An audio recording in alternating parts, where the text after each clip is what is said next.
Host of Forged in Fire. Kyle Mann. I'm Jay Warner Wallace. Kira Davis. It's Ben Adams. Hey, this is Dave Baker. Carrie Pomeroli. This is Mike Reiner. This is Ethan Nicole. This is Leanne Morgan. It's Graham Parker, the 5th GP, and this is why you should never. How I got suckered in. I'm so embarrassed that I'm here. You're wasting your time.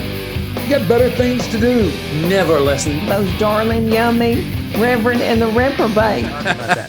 Hey everybody, welcome to the Reverend and the Reprobate show, where two best buds interview people they have no business talking to. I'm Lucas Pinckard, and here with me is today's probationary reprobate for I think the second episode Number in a row. 2. I got to come back. It's Josh Strauss. What's up, man? What's up, buddy? How are you? I am happy to be here. Yeah? Yeah. What's anything interesting happening? Are you doing any jiu-jitsu tournaments this year? I know it's a big thing for you. I'm going to do one. Yeah. It'll have to be November or December, since I pretty much am gone.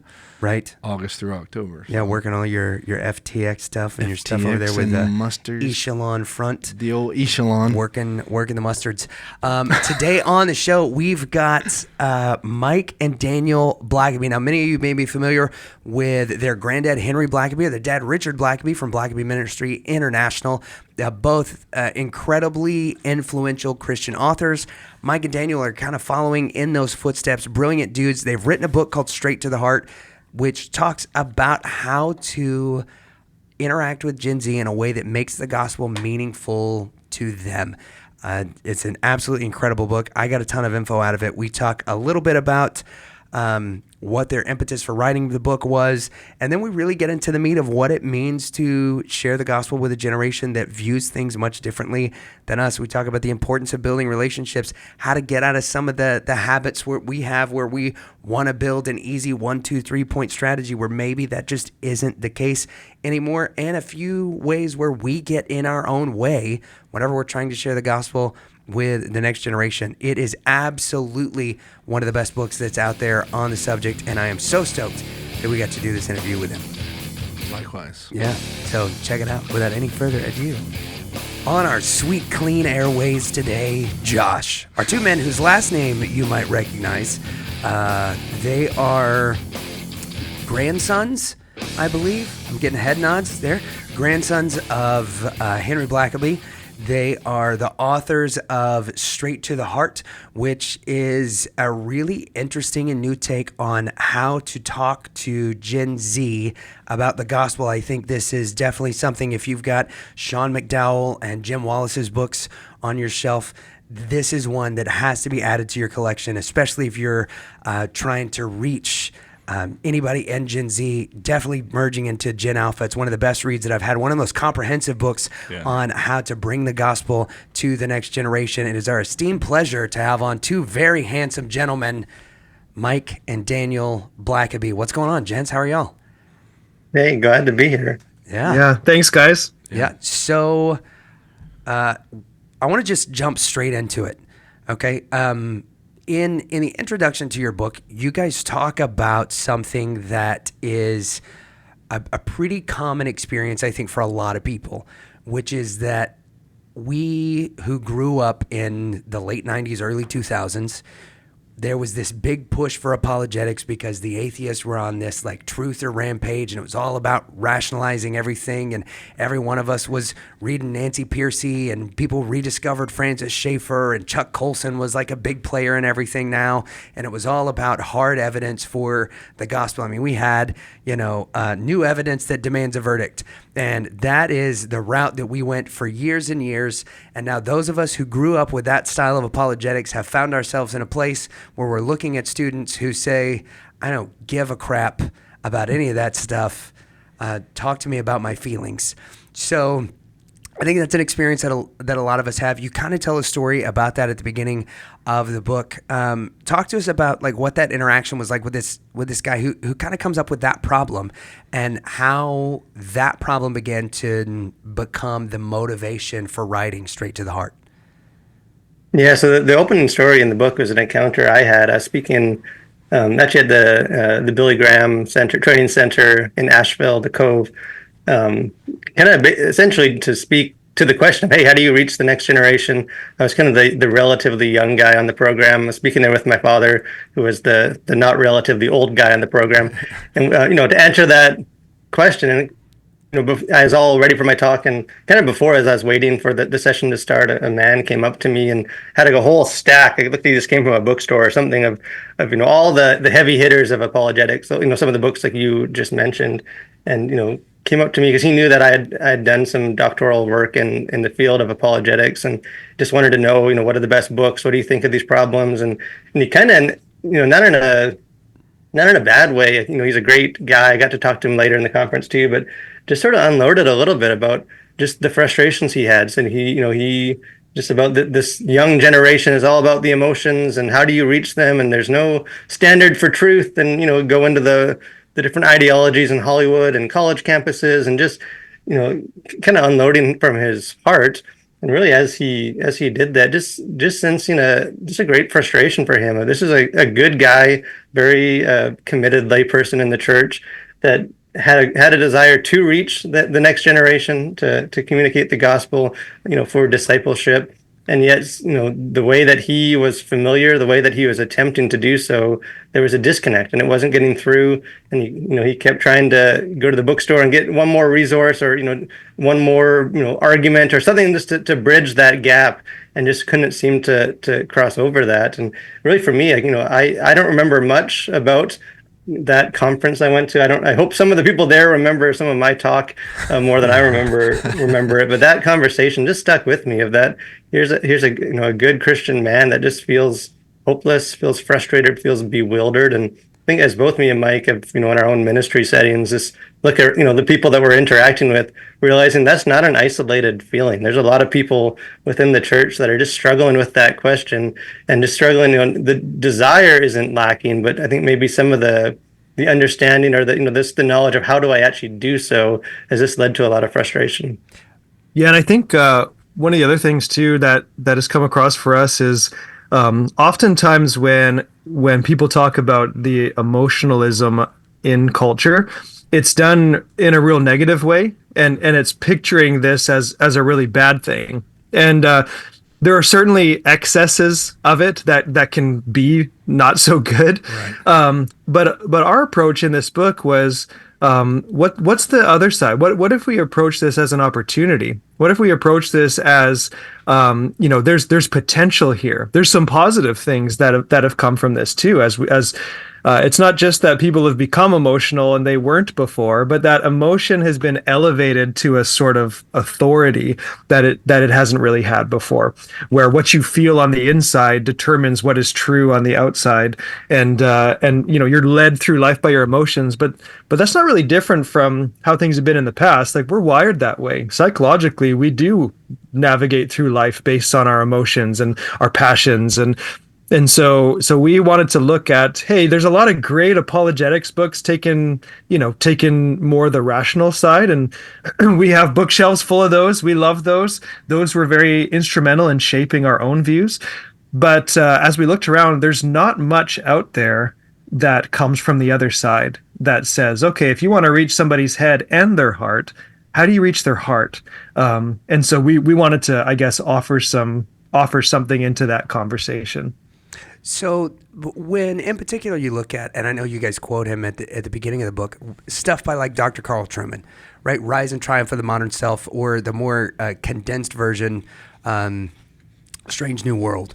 When we look at those kind of things, he sort of picks up, in my estimation, he kind of picks up where Schaeffer left off, as far as in the sort of analysis of the cultural imaginary, I believe is what he calls it, and what Philip Reeve would have called it, whenever you're looking at how our culture has now changed into something that is really self-driven.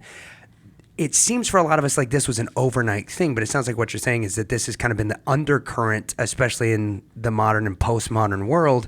And now that the United States is heading more towards a post-Christian world, particularly with the things that we've seen, like in the Olympic Games, right? The Olympic opening ceremonies, which a lot of people have tried to argue and said, no, this is the thing about Dionysus. Well, the guy was like, no, we actually called it the Last Supper. That's really what it's based off of. We kind of did some, they've admitted as much.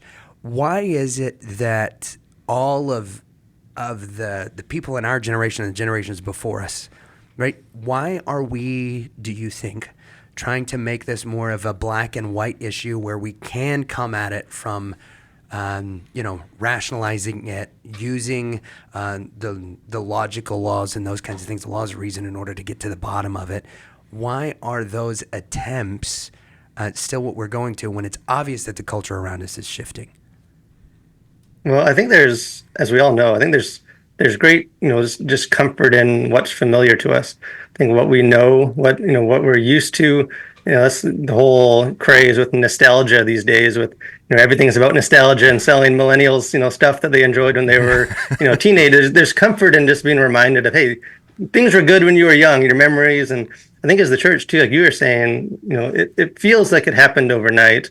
But I think some of that is just that we weren't looking for the change. We weren't noticing the small changes as some of the cultural stuff was shifting, because we were focused on what's familiar, the more rational side.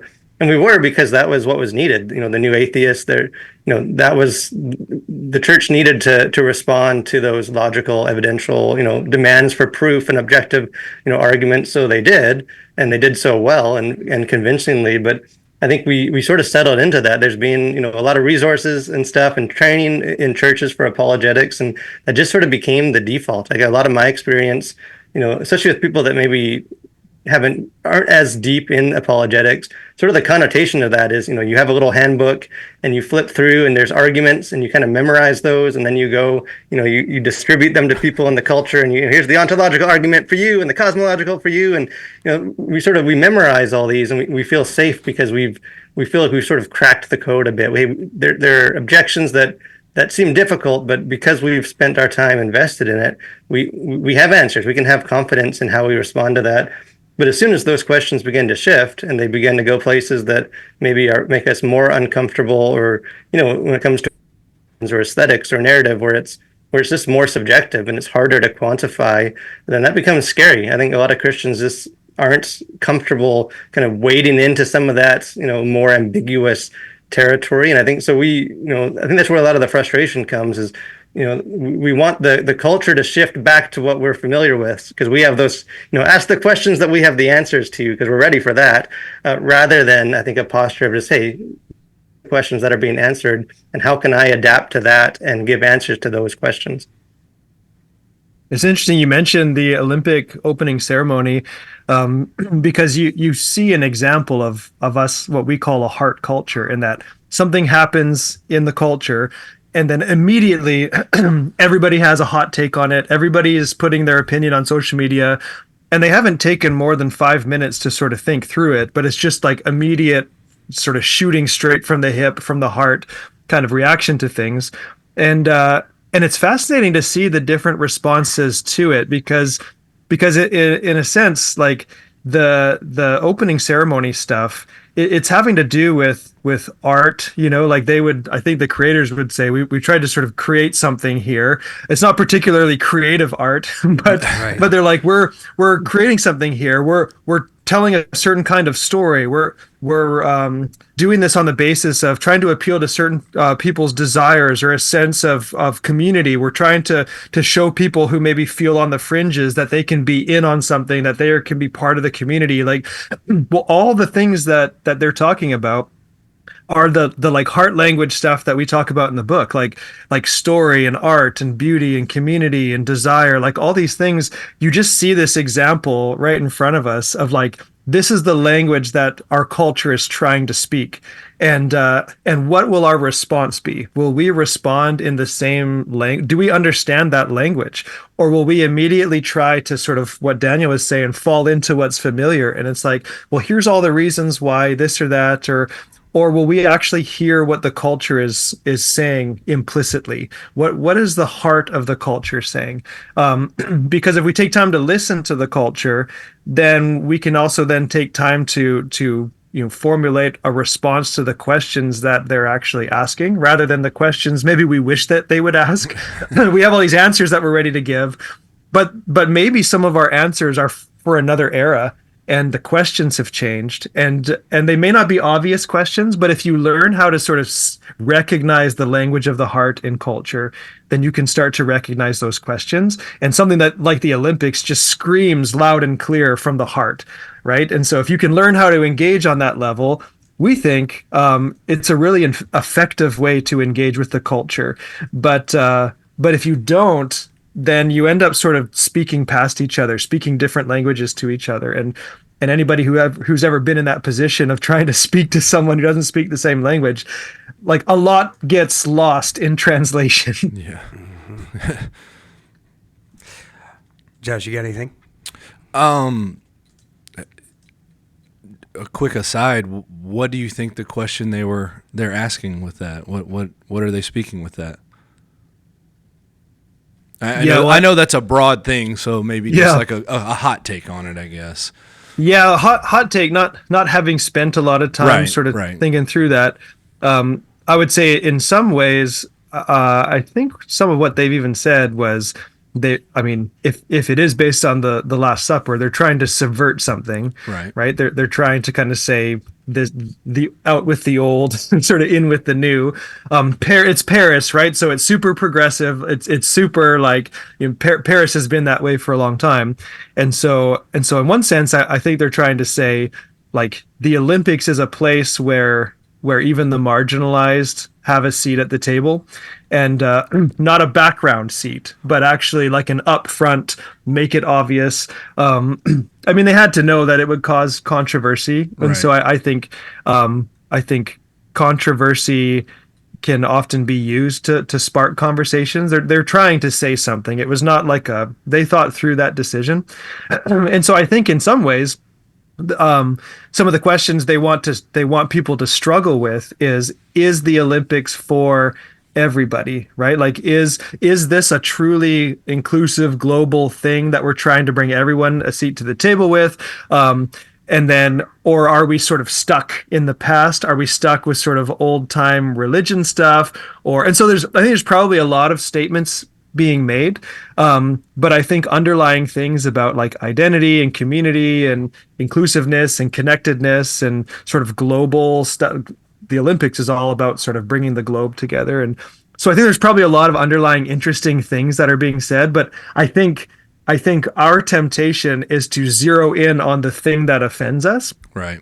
And something can be offensive, but we can choose to be offended by it or not.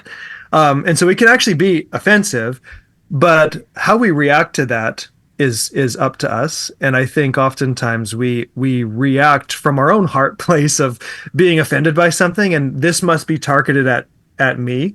And it's hard to sort of step back and see maybe a broader picture, because we immediately sort of connect it to me as an individual. This is why it offends me. This must have been aimed at me. And it's like, they may not have been thinking about you at all. Right? Like, but that's our immediate reaction, and that's normal. So I think you see a lot of the hot takes that get riled up because it sort of tweaks something and offends us in a personal way. That initial offensive reaction. Yeah, it's kind of and this has always been true, but it's like a knee-jerk reaction, right? And knee-jerk reactions aren't always, they don't always zero in on the truth of what's happening. Right. I believe it was the English philosopher Jimmy Carr who said offense is not something that can be given, it's only something that can be taken. If you know Jimmy Carr, he is a very raunchy comedian. I'll say philosopher. Yeah, no, like that's his whole. That's a good line, though. Yeah, that's his whole gimmick. Is he's asked like, "What's the most offensive joke in the world?" And he goes, "Well, it's a difficult thing to say." And then he spends the next 10 minutes like gradually increasing in the darkness of his comedy to see where the line is drawn. And it starts with jokes about infanticide, and then moves on to jokes about Princess Diana's death, and then on it goes until the audience is like, ooh, and he's like, all right, so there's the line. There's the line. I found it. That's what it is, but it wasn't there for all of you, right? You all had to kind of come to that point. I do think that the Olympic thing in particular, and I don't want to beat a dead horse here, but the Olympic thing in particular I bring up because it's an interesting thing, because and this has been my experience as a Christian musician, right, is that we live in the culture day to day, but when it comes to things that we look at as church specific, we're maybe between 10 and 20 years behind the curve, right? And so the response to the Olympics stuff that we've seen online is a very heart response. Like we're responding in the way that the culture responds, yet when it comes to the things that we do inside the church, we're still trying to do the things inside the church that we did 15, 20 years ago. So why do you guys believe that there's this disconnect from us engaging in a culture where we're obviously acting in the same way that our culture is? Like we're having these knee-jerk responses. We're having these, well, I'm offended, you should cater to my offense, instead of, like you're saying, take a step back, maybe do a little bit of reflection, deciding not to take offense to it. Like, I was preaching this Sunday about, like, this is something that should break our hearts for what's happening in France and for what the world is going through, instead of us rattling on about our offense. We're ready to engage in culture with a heart first mentality when it comes to something that bothers us. But when it comes to defending our faith, we're still 10, 15, 20 years behind the curve. Why do you think there's this disconnect in the way that we're approaching the gospel within the church? Well, I think maybe in some ways too, it's well-meaning. I don't think any Christian is doing so not with good intention. I think it's trying to be true to Scripture. We want to honor the Bible. We want to honor that story. We want to, and our framework for Scripture, I think for a lot of people that have grown up in the church, is a very head-centric approach. It's doctrine, it's theology, it's verses we memorize, and it's we do Bible drills, and it can be taught in a very way that appeals to our heads. It's knowledge, and we can take pride in how much of the we've memorized of the Bible, and how much theology, how deep we can do those dives. And I think what isn't maybe as this explored as openly, and I think for some of the same reasons that we talked about, previously in the Bible, is just how much of that is an appeal to the heart. Just the fact that so much of the Bible is given through narrative, through story. The medium of the Bible itself is so much narrative, and then within those narratives, of Jesus, you have, like Inception. You keep going layers deep, and Jesus is, in a narrative, telling a narrative, and responding to narratives, and Psalms. You have a whole book of poetry, of songs. You have Song of Songs. There's from the start of the Bible to the end, this is constantly God appealing to our hearts, speaking to our emotions. Even as the verses to revere in your heart Christ is Lord, or love the Lord your God with all your heart. I think that's part of this that has been missed in, and I think because it's harder sometimes to quantify, and maybe there can be a negative sense of sort of emotions, and that it's subjective and therefore maybe less valuable, and we just need to make sure we stick on the more objective truth. But I do think there is in many for many Christians a lacking understanding of just how much the Bible and how much God through the Bible is constantly appealing to our emotions and to our hearts. And I think kind of what we wanted to do in the book is, if that's how God appealed to us, if that's how God chose in his wisdom to reveal his nature to us, then that can be the template for how then we can, point other people towards God. So I guess then how do you do it? Right? Like when we're in a place where deconstruction is now kind of the new buzzword, you guys talk a little bit about that. You outline 6 areas where deconstruction has kind of taken root for a lot of people, positively and negatively. You do talk about that, which I appreciate, that there is a balance there, that some people are positively deconstructing. They're seeing these things, and then they're realizing that, they want to reinvest in their faith instead of step away from it. But the 6th thing you outlined is overprotective, shallow, anti-science, repressive, exclusive, and doubtless, and that 5 of those 6 things all have to do with things about our thoughts, our feelings, our emotions, right? When we look at how, this is a question I asked to Jim Wallace, right, who brilliant apologist, but all of his stuff, Cold Case Christianity, Person of Interest, his newest book, The Truth and True Crime, we asked him, you have all this intellectual stuff. How do you balance out the intellectual piece with the heart component? Because it seems like even within the church today, there is a split between those two things. If you want an intellectual faith, then you go to the Village, you go to Matt Chandler, you go to John Piper, you go to one of these churches where it's more reform, where everything is very strict, and that there's a highly intellectual faith that is talked about there. But when you want something that's a little bit more of an emotional faith, well, that's when you end up at an Elevation or a Life Church or someplace like that, where the focus is more on the arts and worship and those kinds of things. Like, we're even seeing this split within the church. So without, talking so much about the overarching theme of like how to merge those two things together, which I think is an incredibly complex question and probably needs to just be y'all's next book after reading this one. That's the next question I need y'all to answer as a pastor. When we look at, for instance, like the 5 of these 6 things, right? How do we interact with those things? How do we make overprotective, shallow, repressive, exclusive, doubtless? How do we make those things points of emphasis for us as individuals, as a church, to be speaking to the, not to be, to use the word too much, but to be speaking to the heart of those issues, so that we're actually making a compelling argument to the heart, to the emotions, to the thoughts, the feelings of the people that we're called to minister to this generation who's rapidly changing the way that they think about things. Yeah, I think maybe just as a starting point, just learning to take those things seriously and not to be dismissive of those things. And I think probably Gen Z, if you were to ask some Gen Zers, do you think that the older adults in your life take seriously the things that you're passionate about, the things that are on your radar as being a big deal, that fire up your emotions? I wonder what they would say. Like, I wonder if they feel like that these things that they are passionate about are held with respect or taken seriously by the older generations. Because a lot of what we see is maybe people being dismissive of those things, like, oh, they're just snowflakes, or they're just the safe spaces and all this stuff. And there's some truth to, this stuff can be taken too far. But then there's also this sense of like, but what's going on beneath the surface? Like, what is it that, like, what lies at the root of these things? Because often these things they're further along down the line, right? It's like symptoms of something else.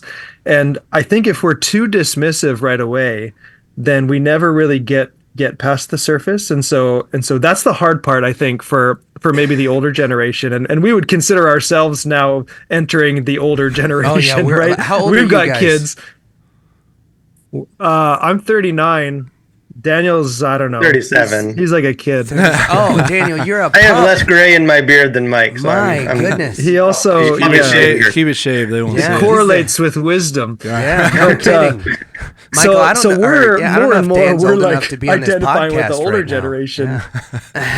Yeah, for sure. Yeah, we're right there with you. Right, I'm an 85 model. Josh is darn near in the 70s. No, 83. Yeah, 83. Yeah, so I'll be we're- 41 this year. We're all kind of in that same demographic, and it's weird to be the old guy. I was just preaching. Yeah. I was preaching at a Fuge camp, and I made a reference. Right, I'm there with the staffers. Right, so they're 22, 23, 24. I'm there with the staffers, and one of the kids like, I think I have a fever, and I was like, well, you know what we should do? We should go over to the drum set and grab that cowbell. Right, and he looks at me and he's like, why? I was like, there's like 6 other people there, and I was like, well, that's the cure for fever is more cowbell. And they're like, what are you talking about? Like, none of you. No, and they're like, no. I was like, it's a Saturday Night Live skit.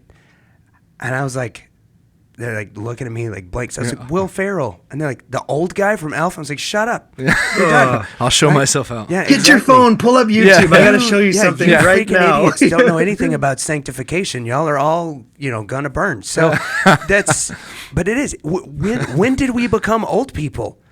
Right. Well, and the crazy thing too, I think it which is what leads to a lot of this, the trepidation is it just changes so fast. Like, I think culture, and there's been a lot of the studies, there's even been debate about, do we even keep segmenting out the generations the way we've always done it? Or is it changing so much faster that, an old Gen Z is about as different from a young Gen Z as a millennial was to a boomer? And because even my wife, she's a young millennial, she's a high school art teacher.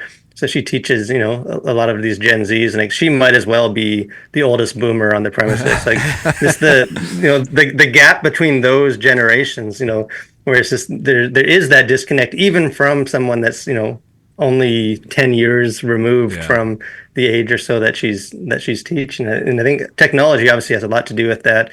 Just how rapid the culture is changing. That I think it makes the task of sort of keeping up with that and keeping your finger on the pulse for people that are older, just I think a lot more challenging.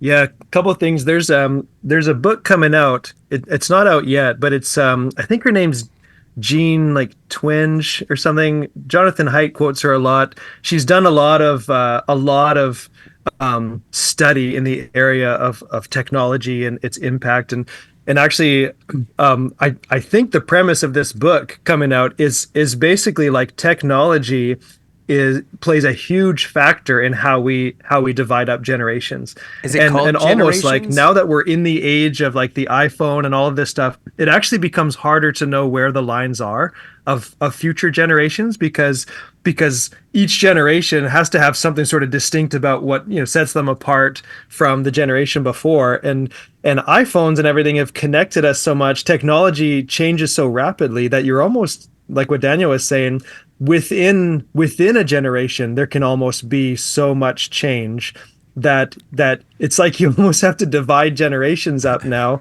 And so I think one of the things we tried to get across in the book too is that when you're dealing with emotion, we are all a combination of the head and the heart.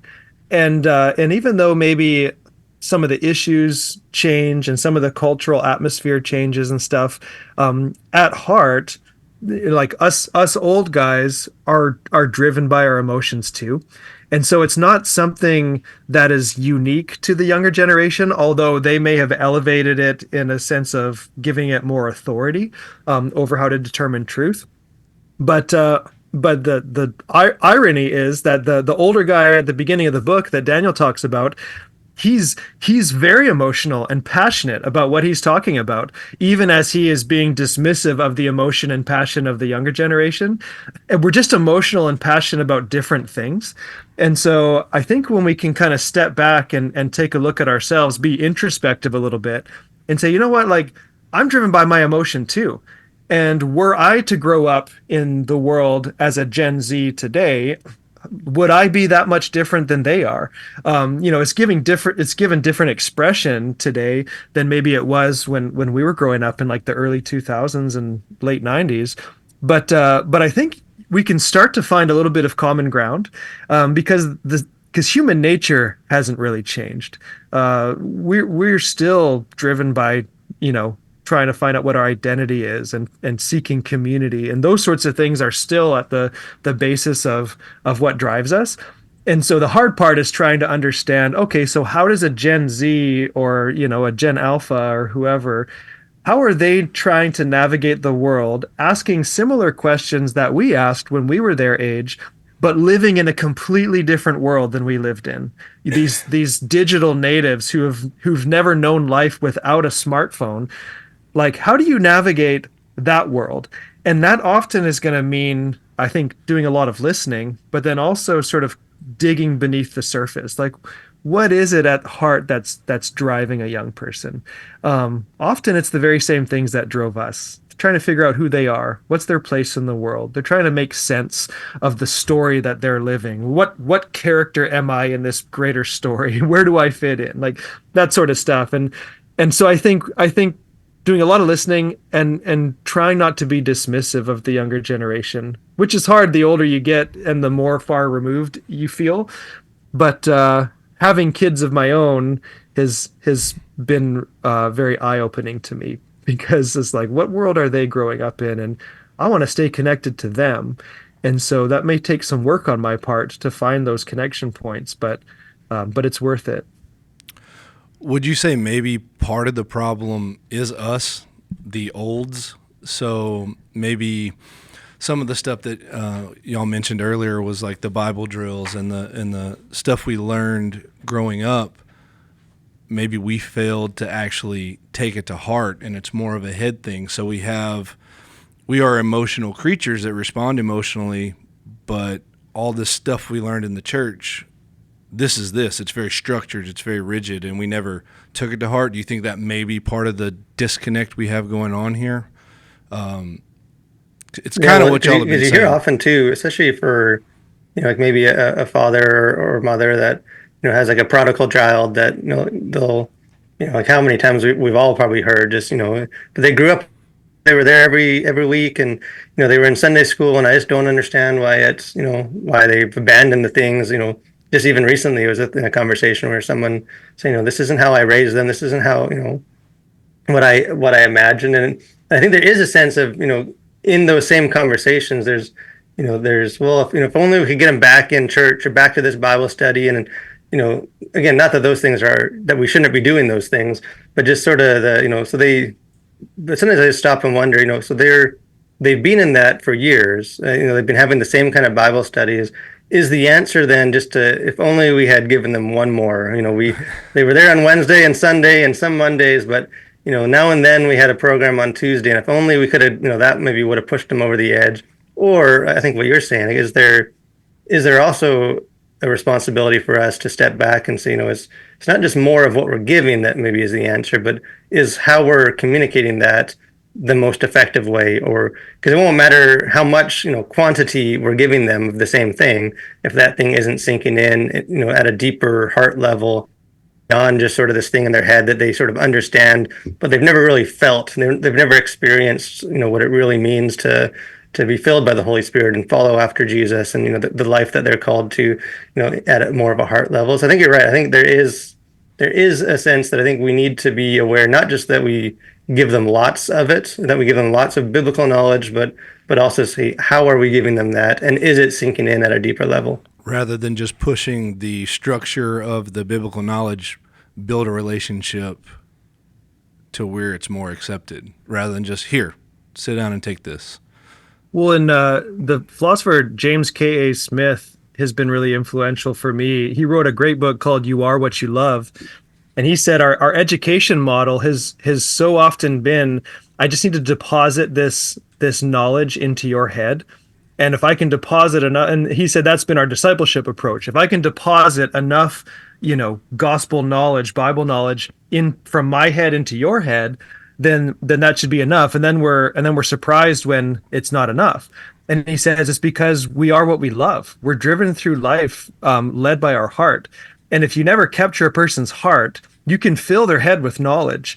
And we know this, right? We've you can fill someone's head with knowledge, but if it never makes its way to their heart, if they don't love it, if they don't feel passionately about it, if it never captures them at that level, then they become a very knowledgeable atheist. Like they have a lot of theology, but they don't love it. And the truth is that Jesus called us to love him, to love God. And that doesn't mean that our intellect gets a free pass. Like that's part of it, to love him with all of who we are, heart, mind, soul, strength. But to love something is a lot more than just have all the knowledge about it. And so I think sometimes maybe in our discipleship, we just think if I can just give them more information, then this will solve the problem.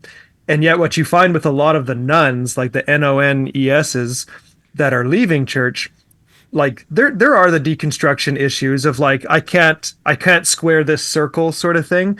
But a lot of it is like, it's either heart things, like I passionately am against sort of what I see as immoral in the Bible, or a sense of just boredom. Like we just kind of lost interest. We don't love it. Like it never made its way to our heart. We've got all this Bible knowledge, but we never actually learned to love God. And God never actually, we don't feel like God has shaped our loves to because we're going to love something. We go through life as lovers, but the church never helped me, know how to direct my loves properly. And so over time, my heart got called away by other things because my church didn't teach me how to properly aim my love at the correct things. And they gave me a lot of knowledge, but they didn't ever shape my heart along the way. And it's a hard question. I don't think there's our tendency is to want to find a formula and that's what we constantly do in discipleship, right? It's like, and people will write a book about it, and if you just do this, here's the ABCs, here's the you know, the 6 steps to this or that, and the problem is every time we come up with a formula, we put our trust in the formula instead of the God that we desire to know.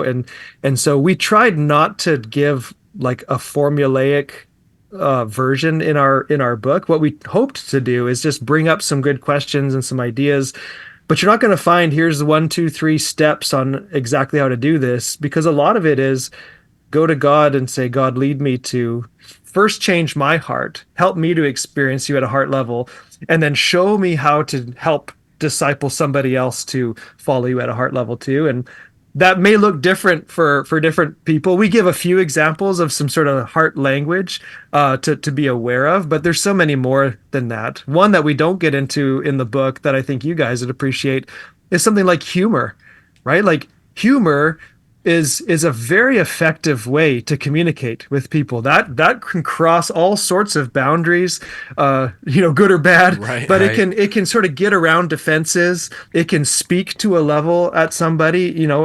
I would love to see more.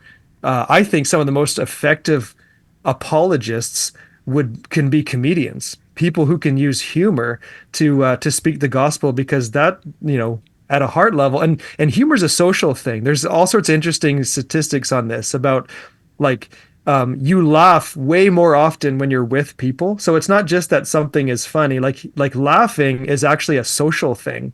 You laugh because it actually includes you with the people that you are laughing with. The person who's telling the joke actually laughs quite a bit more on average than the people hearing the joke.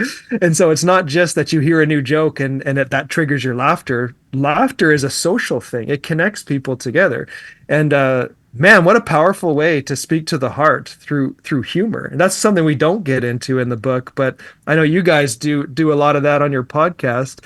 And I think that's a very effective way to speak truth to our culture today. Yeah, the G.K. Chesterton quote of humor slips in under the door while seriousness is outside knocking is definitely something that we have taken to heart whenever it comes to our approach of things.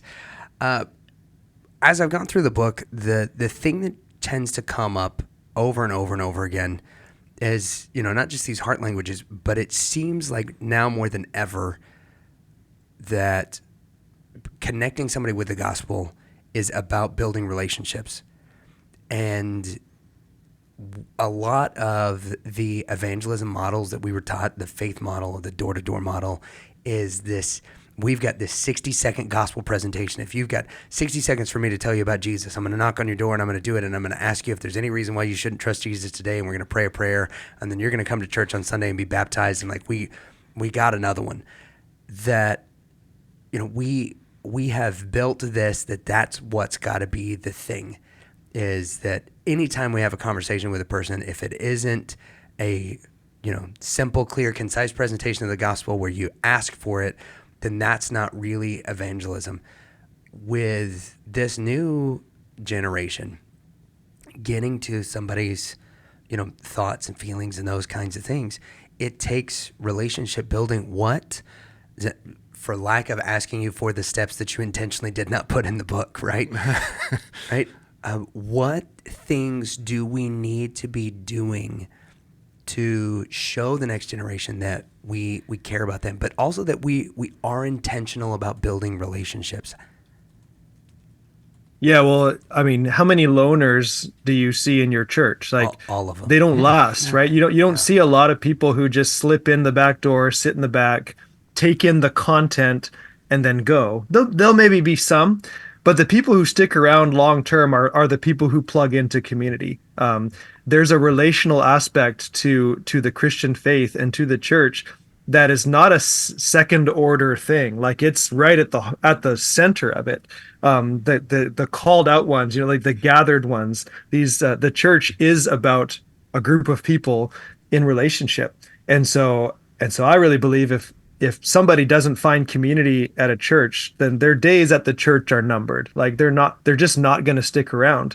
No matter how good the preacher is, no matter how rockin' the music is, no matter how much content you throw at them, If you don't meet people at a community level, they just won't stick around. They won't be in it long term. And so absolutely there's this sense of almost this lost sense of like friendship and hospitality. Like how often do we talk about that in our churches? Like what is a friend? Like how do you define friendship? You're like the philosophers like Plato tried to dig into this, right? Like what is a friend? What is the category of friendship?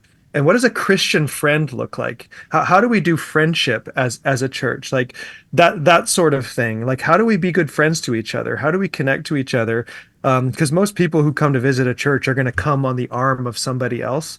And so I think yeah, that relational aspect of like it's discipleship is not just about dumping ideas into their head, but a lot of times it's building community. It's being intentional to build friendships, and I think that needs to be at the forefront. I think people can figure out and learn doctrine later, but what gets them in the door oftentimes is friendship. And then doctrine helps them to see and explain what they're experiencing, but their experience is sort of what drives them into the doors.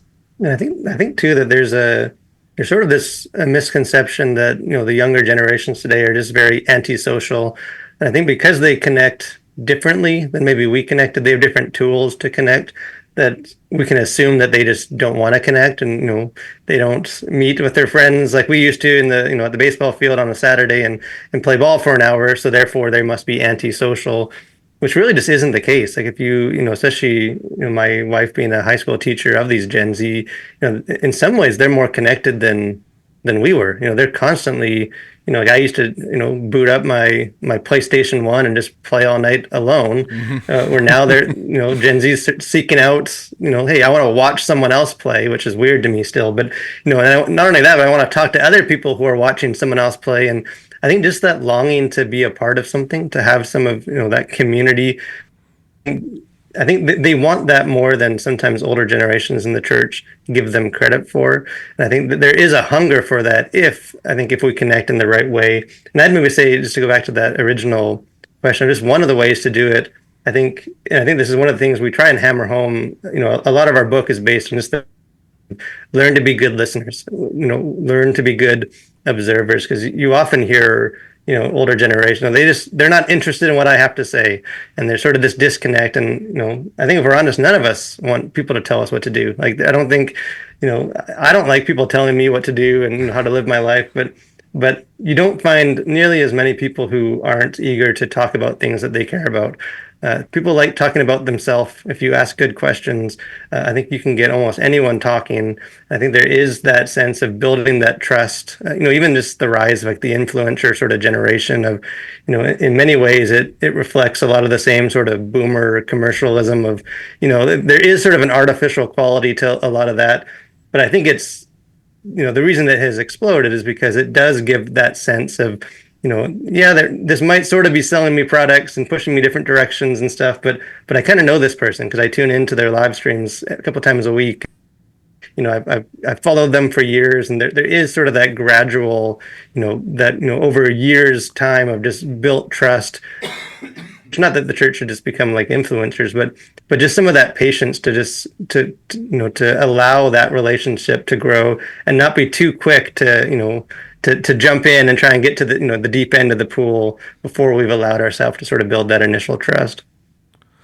You kind of touched on what I was about to ask about, but I know we talked about there's not an easy 1, 2, 3 solution for all of this, but turning it rather from outwards to speaking to them, what are some suggestions you have to prepare your heart for that, like as an individual? Some of the things you just mentioned kind of cover that, but in general.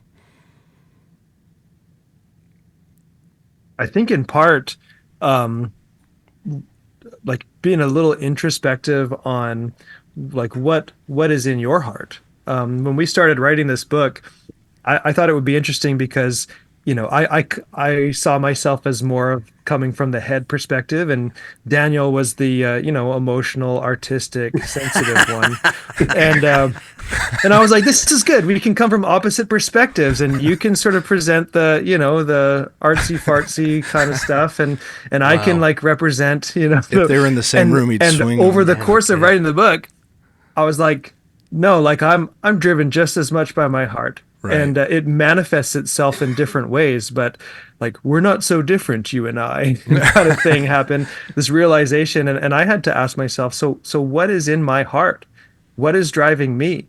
What are the desires that sit at the base of like my control console? And things like the movie Inside Out 2 is just fantastic. The first one is my all-time favorite Pixar movie. We just took the kids to see the second one. And things like that give such good perspective of like, what's going on inside my own head and heart? Like, what are the emotions jostling for control over my control console? And the more we come to sort of introspectively understand ourselves, I think it gives us a lot more empathy for others, because we realize how complicated we are. And essentially, I'm working on a sermon for this coming up Sunday, and I went back to this to the book by Malcolm Gladwell, Talking to Strangers, and he makes the point right at the beginning where he says, we think others are way complicated, or no, we think others are easy to understand, and we think we're complicated and nuanced and everything. And what we found is that we actually don't know others very well. We don't know strangers very well, because we think that we're like somehow different than they are. We're complicated and nuanced, and they're not. And rather than looking at how complicated we are and saying, if I'm this confusing on the inside, I can't imagine what's going on in that person too. And it gives us some empathy to realize, okay, wait a sec, what? And more, I've been sort of interested in not so much what people believe, but why they believe it. Okay, so what is it? What are the stories you've told yourself? What are the narratives you've bought into that have made you believe the things that you believe? Not so much, and apologetics is almost always just aimed straight at the content. Like, this is what you say you believe, now I'm going to try to refute that. Rather than, why do you believe that? Like, what process got you to that place? And that's a really interesting question to try and understand people. And I think if we try to understand ourselves at that level, then that can translate and we can become more empathetic to others and more patient with others, to try and understand that they're complicated just like we are. Well, gentlemen, we greatly appreciate the time. And as we told you in the beginning, we end all of our episodes with a little segment that we like to call Controlled Rowdiness.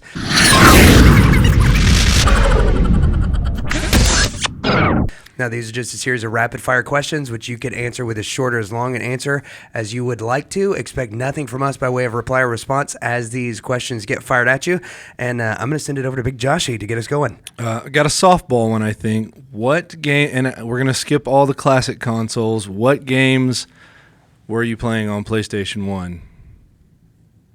Well, I probably misspoke. I was definitely a Nintendo kid. Okay, we that's were fair. enough That's to have fair. a PlayStation, but any of those Legend of Zelda games. Okay. I mean, I haven't grown out of that. I still, for the sake of the kids, we always buy the new ones, and they watch their dad play for hours. Nice. When we were growing up, Daniel was the one who controlled the character. I was never good at the games, but I would sit with him and I would sort of be the co-pilot trying to help him figure out the puzzles and stuff. And so it was sort of a team effort. Nice. Do you guys think your books would have sold as well if your names were Dan and Mike Smith? Absolutely not.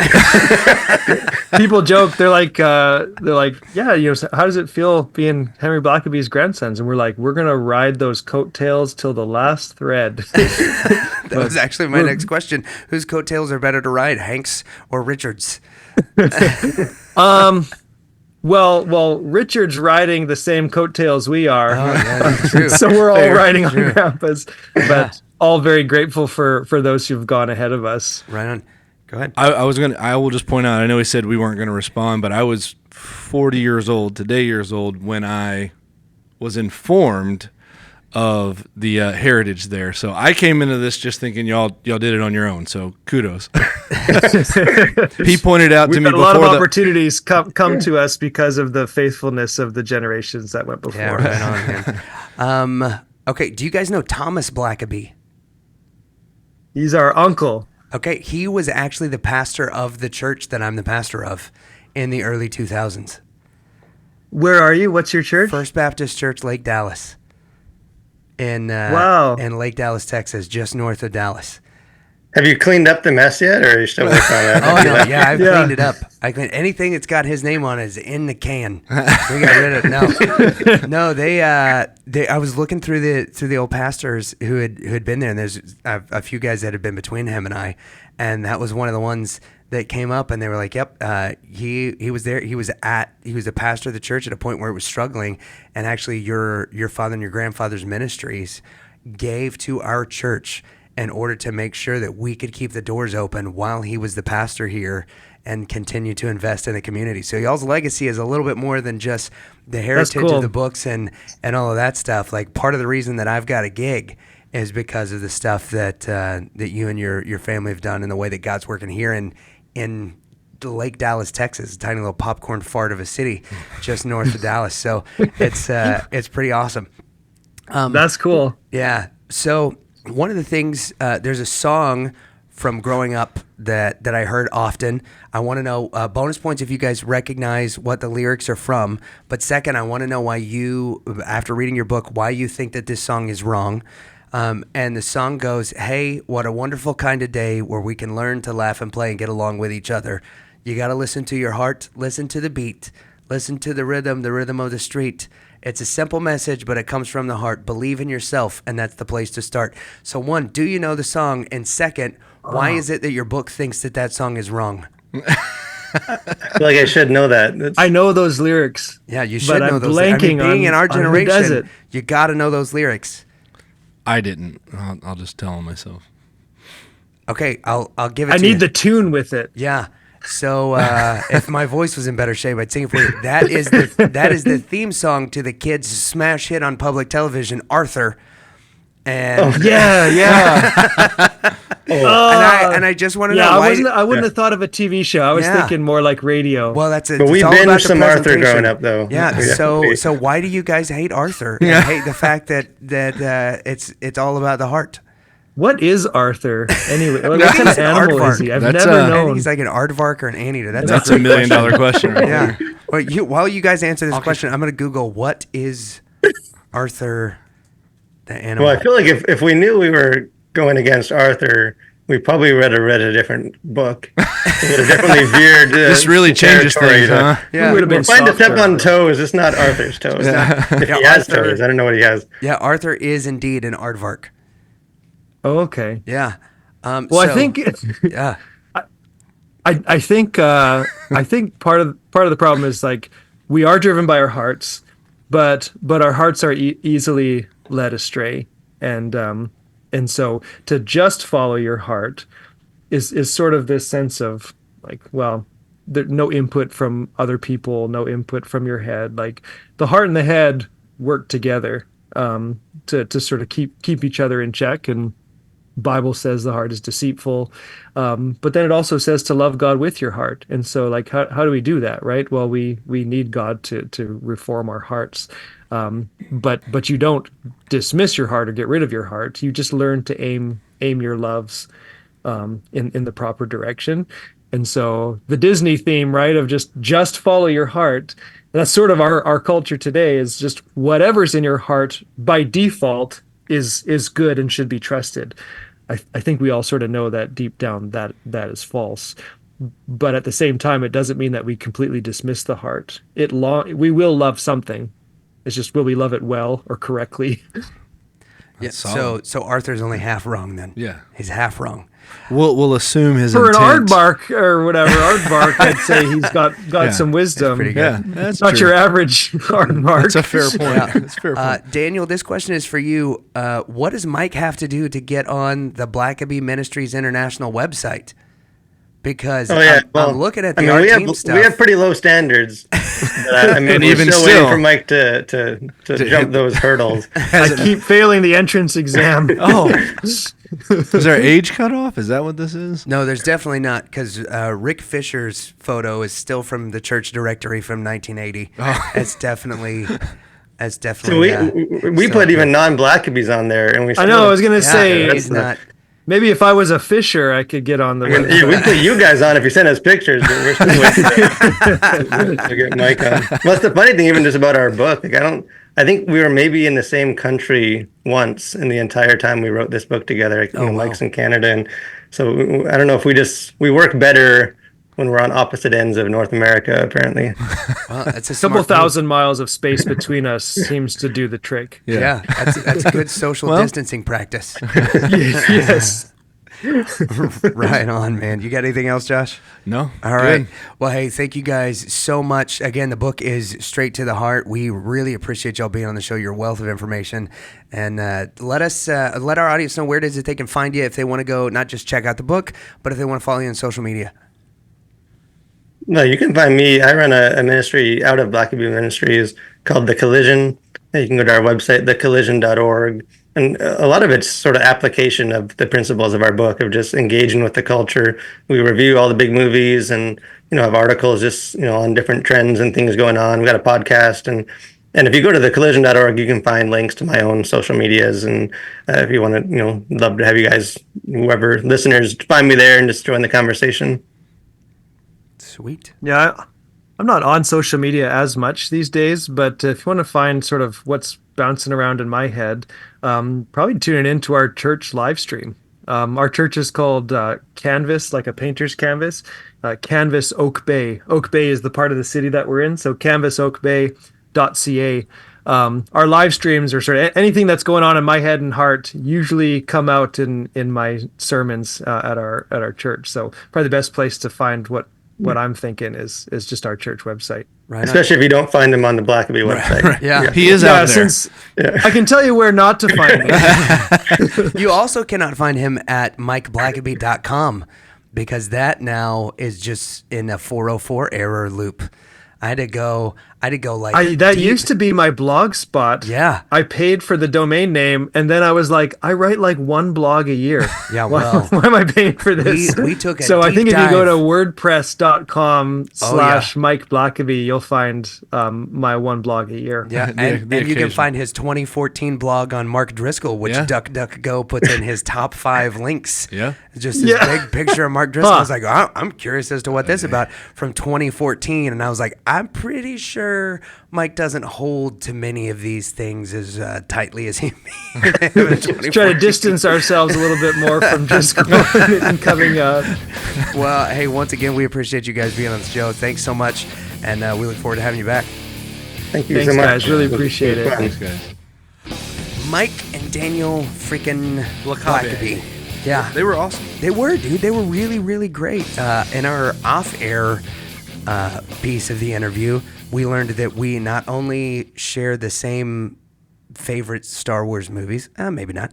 Generally, but, we were in the we share same the same too. affinity for Star Wars, but also that they listen to all the same European prog metal bands that we that we do, which is pretty awesome, man.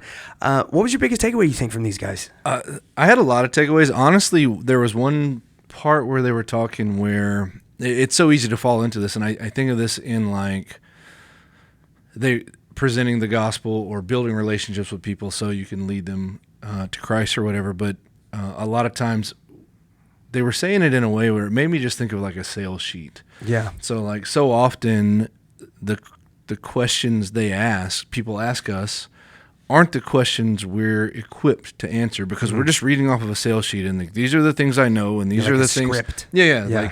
Like overcome the objectives. Well, none of the objections that you have are on my list here. Like you're not asking me the right questions. I need to answer with these answers. And so often when we go off of a script like that, which it's not actually a script, but it's just what we have in our head, what we've learned. It's the rehearsed answers. And they're not wrong answers, but that's not the questions people are asking. You end up talking over each other. And it's something I knew, but I don't know, it struck me very blatantly that how often that happens. Yeah, I think this is one of the reasons too why looking at things like Greg Kokel's book Tactics, and Kokel's going to be coming on the show here soon, which I'm really excited about, is so important, because it's about asking those earnest questions. I mean, it's a lot of stuff that you guys teach, Right? But the idea that they don't care whether or not God is good because they don't think God is nice, all right? And like if somebody says I don't think God's good, well, I got all the answers for God's good.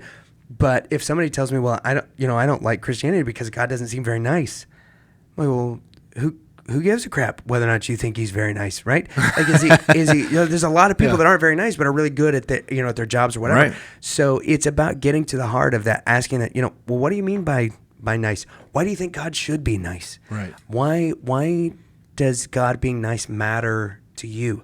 Those are the types of questions that we are not asking because we're getting kind of in this pattern of like, oh my gosh, it's not, like you said, it's not on my Rolodex of answers that I've got coming up. Right. So why am I going to ask that question?